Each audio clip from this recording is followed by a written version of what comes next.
Histoire de l'Empire Luba. Dès son commencement, le royaume de Luba, fondé par le roi Kongolo Mwamba, représente une période fascinante de l'histoire de l'Afrique centrale, marquée par une riche tradition orale et des avancées dans divers domaines.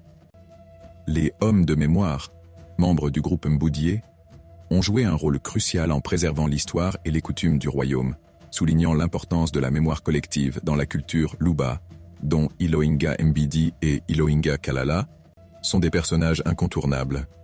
Le Lukoasa, en tant que support symbolique des récits, révèle la sophistication de la communication et de la transmission des connaissances dans cette société.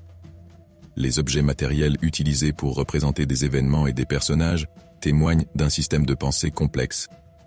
Les Luba reconnaissent Ilunga Mukulu, aussi appelé Ilunga Teshi Mukulu, comme patriarche direct. Sa femme Mbuyu est aussi considérée comme leur matriarche directe. Les fouilles archéologiques indiquent que dès le 8e siècle, la région était déjà engagée dans des activités de métallurgie et de commerce, reliant des zones riches en ressources minérales.